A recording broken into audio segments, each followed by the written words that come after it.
White patch छोटा मोटा सबके बॉडी में कहीं ना कहीं मिल जाएगा, लेकिन हमारे बॉडी के सेल्स उसको वहीं पे रोक सकते हैं, हमारी बॉडी की इम्यूनिटी उसको वहीं रोक सकती है। ये कोई डेडली डिजीज़ नहीं है, लेकिन हाँ ऑटोइम्यून रिएक्शन है।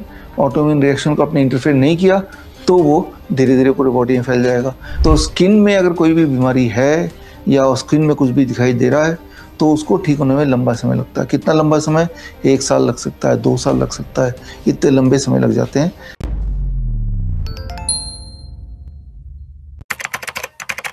नमस्कार, D5 चैनल हिंदी देख रहे दर्शकों का मैं वंदना स्वागत करती हूं। आज एक बार फिर हम जुड़े हैं डॉक्टर विश्वरूप रॉय चौधरी जी से। डॉक्टर विश्वरूप, आपका बहुत बहुत स्वागत है हमारे इस प्रोग्राम में। Thank you. डॉक्टर विश्वरूप, आजकल कई लोगों के चेहरे पे या पूरी बॉडी पर सफ़ेद दाग हो जाते हैं, जिसे कि हम विटलिगो या ल्यूकोडर्मा कहते हैं। तो ये होते क्यों है, इसके होने की वजह क्या होती है और ये होते क्या हैं? दरअसल क्या चीज़ है ये ऐसी जिसकी वजह से ये पूरी बॉडी पर भी हो जाते हैं? कई बार तो समझना होगा विटलिगो, इसको आसान भाषा में आसान रखिए, इसको वाइट पैचेस बोल सकते हैं। वाइट पैचेस जो क्लियरली आंखों से आपको दिखे और वो बाकी बॉडी के स्किन के कलर से थोड़ा ज़्यादा चमक रहा हो, अलग दिख रहा हो, तो यही होता है। ये इसे विटलिगो आप बोलेंगे तो उसको डायग्नोस करने का यही एक तरीका है कि आंखों से दिख रहा है और वाइट पैच है तो आप इसको साधारण भाषा में विटलिगो बोल देंगे, राइट। तो ये तो हुआ एक बार डायग्नोसिस की।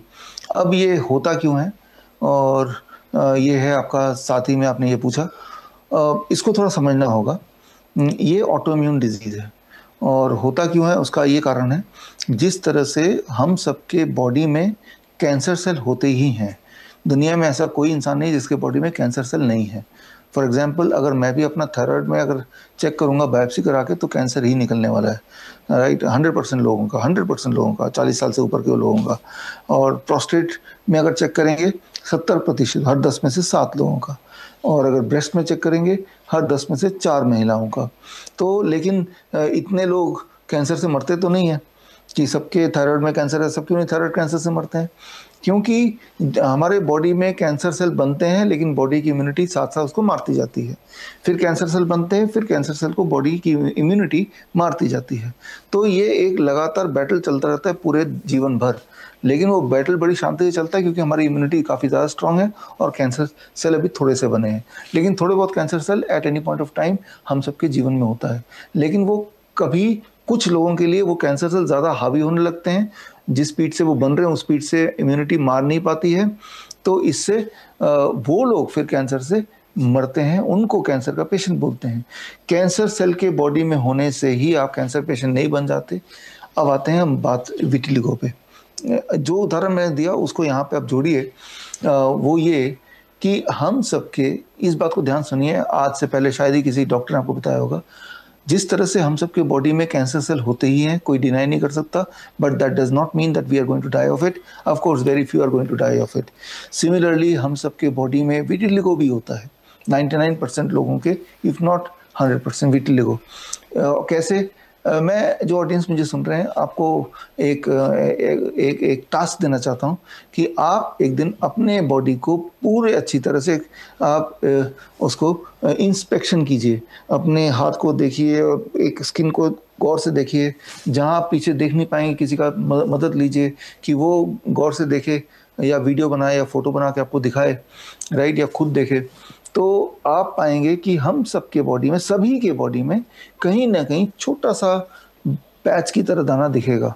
फॉर एग्जाम्पल पैच दिखेगा जिसे आप विटलिगो आइडेंटिफाई कर सकते हैं। मान लो मैं अपनी बात करता हूँ तो अगर मैं देखूँ तो यहाँ पे आपको कैमरे में नहीं दिखाई देगा, बट यहाँ पे छोटा सा है जो बहुत सालों से है, राइट। लेकिन ये बड़ा क्यों नहीं हो रहा? बड़ा क्यों नहीं हो रहा? क्योंकि हमारी जो बॉडी के प्रोटेक्टिव सेल्स हैं वो उसको बड़ा होने नहीं देगी और वो उसको वहीं रोक के रखेगी, कैंसर सेल की तरह, राइट। तो लेकिन कभी मेरा ध्यान भी नहीं किया, जिस तरह से आप में से बहुत लोगों का ध्यान नहीं किया कि वो इतना छोटा है, इतना इग्नोरेबल है कि हमारा ध्यान गया ही नहीं और कभी गायब भी हो जाता है, ठीक है ना। तो इस तरह से विटिलिगो अगर हम बाय डेफिनेशन बोलें तो सारे के सारे विटिलिगो पेशेंट है। जिस तरह से बाय डेफिनेशन अगर बोलें कि बायोप्सी के आधार पे ही कैंसर पेशेंट डिसाइड होता है, तो बाय डेफिनेशन सभी लोग कैंसर पेशेंट कहलाएंगे। लेकिन सभी लोग ना तो बायोप्सी कराते हैं, ना सभी लोग उससे कोई तकलीफ है कैंसर सेल के बॉडी के अंदर होने से। मुझे से कोई तकलीफ नहीं है, ना ही मैंने कभी ध्यान दिया, लेकिन ध्यान गया तो मैं आपको एग्जाम्पल के तौर पे बता रहा हूँ कि इस तरह से तो वाइट पैच छोटा मोटा सबके बॉडी में कहीं ना कहीं मिल जाएगा, लेकिन हमारे बॉडी के सेल्स उसको वहीं पे रोक सकते हैं, हमारी बॉडी की इम्यूनिटी उसको वहीं रोक सकती है। हम में से कुछ लोग ऐसे हैं जिनके बॉडी में ऑटो इम्यून रिएक्शन शुरू हो जाता है, और ऑटो इम्यून रिएक्शन मतलब कि अब बॉडी की जो एबिलिटी उसको वहीं रोकने की वो खत्म हो जाती है, और वो ऑटो इम्यून रिएक्शन अगर चलता रहेगा लगातार तो वो जो पैचेस है वो बढ़ते रहेंगे। ऑटो इम्यून रिएक्शन इसको समझना होगा कि कुछ चीज़ों से ऑटो इम्यून रिएक्शन हो सकता है और उन चीज़ों को नहीं छोड़ने से वो रिएक्शन बढ़ता रहेगा। अब वो जो छोटा सा इनविजिबल दिखने वाला पैच धीरे धीरे ग्रो करेगा, जिस तरह से वो छोटा सा कैंसर सेल कुछ लोगों में वो धीरे धीरे ग्रो करने लगता है जब हमारी इम्यूनिटी उतनी शक्तिशाली नहीं रहती है उस कॉन्टेक्स्ट में। तो that is what is vitiligo. ये कोई डेडली डिजीज़ नहीं है, लेकिन हाँ ऑटोइम्यून रिएक्शन है। ऑटोइम्यून रिएक्शन को आपने इंटरफेयर नहीं किया तो वो धीरे धीरे पूरे बॉडी में फैल जाएगा। फैलते फैलते पूरे बॉडी के हर कोने तक जब फैल गया तो बॉडी का कलर ही पूरी तरह बदल गया। अब पूरे बॉडी का कलर एक जैसा हो गया तो फिर आपको हो सकता है कोई लोग ध्यान ना दें कि आपको विटिलिगो था, क्योंकि पूरा बॉडी एक जैसा दिख रहा है। तो खैर ये एक और एस्पेक्ट हो गया इसका, लेकिन vitiligo is not a disease जो कि सिर्फ कुछ लोगों को होती है। हाँ, कुछ लोगों को वो फैलने लगती है, वो ऑटोइम्यून रिएक्शन बढ़ने लगता है। सो ये है मामला पूरा विटिलिगो का। कई बार ये भी कहा जाता है कि रॉन्ग फूड कॉम्बिनेशन की वजह से विटिलिगो होता है। हाँ, डेफिनेटली ऑटोइम्यून रिएक्शन जिस भी चीज़ से होगा उससे विटिलिगो होने के चांसेस हैं। रॉन्ग फूड से भी होता है। अब कुछ फूड ऐसे होते हैं जो कुछ लोगों के बॉडी में ऑटोइम्यून रिएक्शन क्रिएट करते हैं, वही वाले फूड बाकी के बॉडी में नहीं करते हैं। जैसे कुछ लोगों के बॉडी में dairy product autoimmune reaction create करता है, तो लेकिन उनकी प्रथा है कि डेयरी प्रोडक्ट पे कभी ध्यान नहीं गया कि ये भी कल्प्रिट हो सकता है, तो वो पूरे जीवन भर खाते रहते हैं और ऑटोइम्यून रिएक्शन कभी स्विच ऑफ होता नहीं है, और वो जो पैचेस है वो बढ़ते रहते हैं। तो इस तरह से क्योंकि उनको वो सस्पेक्ट में आया ही नहीं कि दूध भी हमारा नुकसान कर सकती है, सबका नहीं कर सकती लेकिन उनका कर रही है, लेकिन उसने दूध जीवन भर छोड़ा नहीं, तो और वो पैचेस बढ़ते चले गए। ये एक उदाहरण दे रहा हूँ। किसी और के लिए वो एनिमल प्रोडक्ट हो सकता है जैसे मीट मछली, किसी तीसरे इंसान के लिए हर तरह का ग्रेन से ऑटोइम्यून रिएक्शन प्रोड्यूस हो सकता है जैसे गेहूं से, for most of the people, and that may be causing the vitiligo. तो इस तरह से कुछ छोटे मोटे सस्पेक्ट्स हैं जो कुछ स्पेशलाइज्ड लोगों के बॉडी में ऑटोइम्यून रिएक्शन ट्रिगर करते हैं और वो उसका असर स्किन में दिखता है। तो अब वो जिन चीज़ों से आपका ऑटोइम्यून रिएक्शन है उसके ट्रिगर को अगर बाई चांस रोक दें, राइट, तो फिर जितना जहाँ तक पहुँचा है वहीं पे वो पैचेस रुक जाएगा क्योंकि ऑटोइम्यून स्विच ऑफ हो गया है। लेकिन जो एक बार डैमेज हो गया वो फिर दिखता रहता है। पुराने जमाने में जो हमारी दादी नानी हुआ करती थी, वो उनके भी जो पूर्वज हुआ करते थे, वो सभी कहा करते थे कि आप दूध और नमक अगर साथ में लेंगे तो उससे भी विटिलिगो हो जाता है। कुछ पुख्ते तरीके से नहीं कह सकते इसको, लेकिन यस, रॉन्ग फूड कॉम्बिनेशन से कुछ लोगों में ऐसा हो सकता है। देखा जाए तो विटिलिगो कितने दिनों में ठीक हो जाता है? देखिए, एक बात हमें समझना पड़ेगा कि जो भी ऑर्गन स्टमक के करीब होता है वो बड़ी तेज़ी से रिकवर करता है। फॉर एग्जाम्पल, स्टमक का कोई भी डिजीज़ अगर हो तो 2-3 दिन में रिवर्स होने लगता है, ठीक होने लगता है। स्टमक के आसपास हार्ट है, किडनी है, तो इनको ज़्यादा टाइम नहीं लगता, 1 महीना, 2 महीना, 3 महीना। स्टमक से सबसे दूर कौन सा ऑर्गन है? आपका स्किन है, जो कि लार्जेस्ट ऑर्गन भी बोला जाता है। तो स्किन में अगर कोई भी बीमारी है या स्किन में कुछ भी दिखाई दे रहा है तो उसको ठीक होने में लंबा समय लगता है। कितना लंबा समय? 1 साल लग सकता है, 2 साल लग सकता है, इतने लंबे समय लग जाते हैं। इस केस में मैं बता रहा हूँ, skin disease, skin is the outer layer, it takes time. तो 1 से 2 साल तो मान के चलिए। क्या ये एक पैतृक बीमारी है? नहीं, थोड़े से परसेंटेज में ऐसा हो सकता है, लेकिन मैंने तो आपको बताया अभी कि हम में से हर एक के बॉडी में एक आध छोटा मोटा पैच दिख ही जाएगा। तो जो चीज़ सभी के बॉडी में हो, चाहे उसकी मात्रा कम क्यों ना है, तो उसे हम जेनेटिक नहीं बोल सकते। होता क्या है कि जेनेटिक जैसे ही हम बोल देते हैं, डॉक्टर बोल देता है, तो ना तो अब डॉक्टर की कोई रिस्पॉन्सिबिलिटी, ना ही उस पेशेंट की कोई रिस्पॉन्सिबिलिटी, क्योंकि रिस्पॉन्सिबिलिटी एक ऐसी चीज़ को दे दिया जिसको बदल नहीं सकते हम। तो अक्सर आप गौर करेंगे कि आजकल डॉक्टर हर तरह की बीमारी को जेनेटिक बोल के वहीं पे उसको राइट ऑफ कर देते हैं, क्योंकि जेनेटिक नहीं बोलेंगे तो उनको ये सारा एक्सप्लेन करना पड़ेगा जो मैं एक्सप्लेन कर रहा हूँ, और जब ये एक्सप्लेन होने लगेगा तो ये भी समझ में आने लगेंगी कि लाइफस्टाइल में कुछ बदलाव करने से हम ठीक हो सकते हैं, और इन्हीं चीज़ों से डॉक्टर बचना चाहते हैं। तो बोल देते हैं डायबिटीज़ भी जेनेटिक है, हार्ट डिजीज भी जेनेटिक है, किडनी फेलियर जेनेटिक है, सारी बीमारियों को जेनेटिक नाम दे दिया, so that we avoid any explanation. कई बार तो ऐसा भी होता है कि डॉक्टर प्लास्टिक सर्जरी तक करने को कह देते हैं कि आप प्लास्टिक सर्जरी करवा लीजिए, तो प्लास्टिक सर्जरी करवाना कितना उचित है? नहीं, देखिए, मैंने तो आपको बताया कि कारण क्या है, तो हमें तो सिर्फ इतना करना है, उन कारण को हटा देना है। तो प्लास्टिक सर्जरी मत कराइए, क्योंकि उसके अपने डैमेज भी होते हैं, और कई बार वो इतना डैमेजिंग होता है कि जिस चीज़ की वजह से करा रहे थे उससे भी ज़्यादा खतरनाक हो जाता है। तो प्लास्टिक सर्जरी मत कराइए। जिनको ठीक होना है तो आसान तरीका तो यही है, जो हम बोलते हैं DIP डाइट। तो जाहिर सी बात है, DIP डाइट में हमने शुरू से डेयरी प्रोडक्ट को मना किया हुआ है, एनिमल फूड को मना किया है, यहाँ तक कि कुछ लोगों के लिए, ऑटोइम्यून डिजीज के पेशेंट के लिए, हमने अन्न जैसे गेहूँ या फिर रागी या इवन मिलेट्स या चावल भी हमने मना किया हुआ है। तो लेकिन खाए तो खाएं क्या, फिर रोटी कैसे खाएंगे?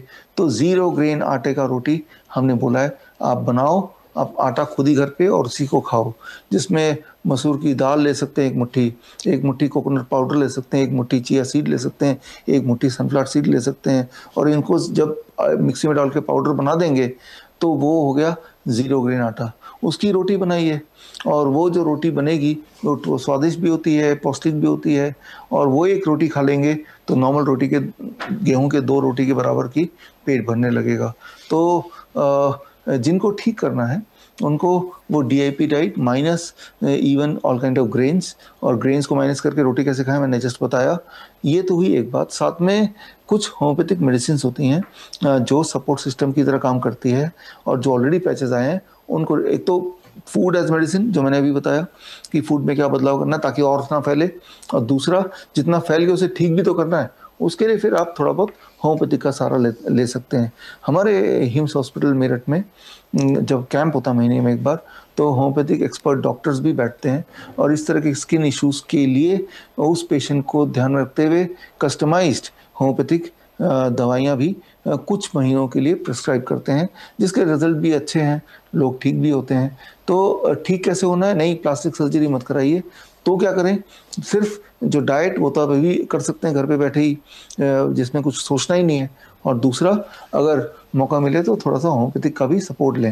होम्योपैथिक डॉक्टर आपके आसपास भी होंगे, जो लोग मुझे सुन रहे हैं तो वहाँ जा सकते हैं, और जो लोग वहाँ नहीं जाना चाहते तो हमारे कैंप महीने में एक बार होता है। अगला कैंप नेक्स्ट वीक है, that is I think 19, 20, 21 Meerut में है।